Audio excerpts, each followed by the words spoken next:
আল্লাহ পাক রব্বুল আলামিন সূরা বাকারার মধ্যে 208 নং আয়াতের মধ্যে আল্লাহ পাক রব্বুল আলামিন আমাদেরকে জানিয়ে দিচ্ছেন আর বলছেন, ইয়া আইয়ুহাল্লাযীনা আমানু, হে ঈমানদারগণ, ইয়া আইয়ুহাল্লাযীনা আমানু, হে ঈমানদারগণ, তোমরা যারা ঈমান এনেছো তোমাদেরকে আমি ডাকতে বলছি, তোমরা এমনভাবে ঈমান আনবে, এমনভাবে তোমরা ইসলামের মধ্যে প্রবেশ করবে, পরিপূর্ণভাবে ইসলামের মধ্যে প্রবেশ করবে। এই জন্য আল্লাহ পাক রব্বুল আলামিন ঈমানদারদেরকে ডাকতে বলেন, ও ঈমানদারগণ, ইয়া আইয়ুহাল্লাযীনা আমানু দুখুলু ফিস-সিলমি কাফা ওয়া লা তাত্তাবিউ খুতুওয়াতিশ শাইতান ইন্নাহু লাকুম আদুউম মুবিন।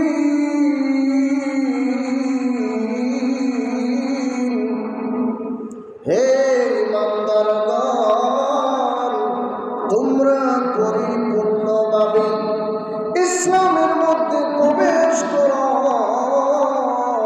পরিপূর্ণভাবে প্রবেশ করো, 100% ইসলামের মধ্যে প্রবেশ করো। আর মনে রাখিও, শয়তানের অনুসরণ করো না, শয়তান তোমাদের প্রকাশ্য দুশমন।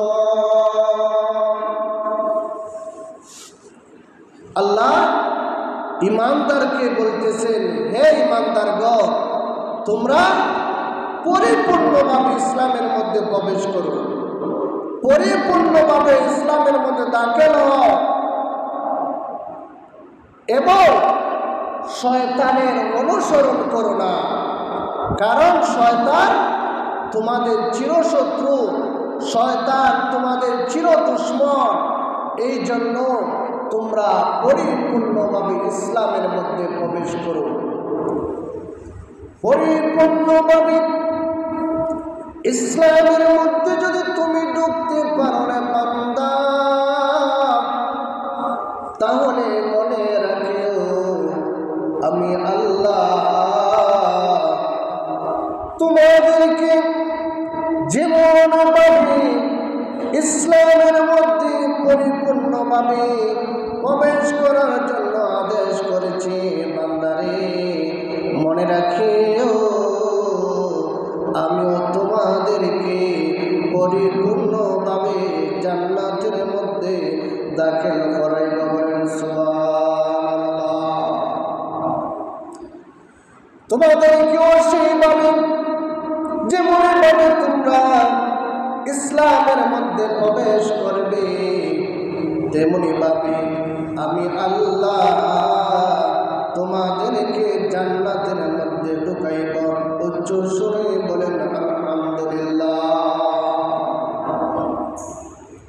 আমরা মুসলমান, কিন্তু আমরা মুসলমান হয়ে মুসলমানের কি কর্তব্য, কেমন করে আমরা ইসলামের মধ্যে ঢুকতে হবে।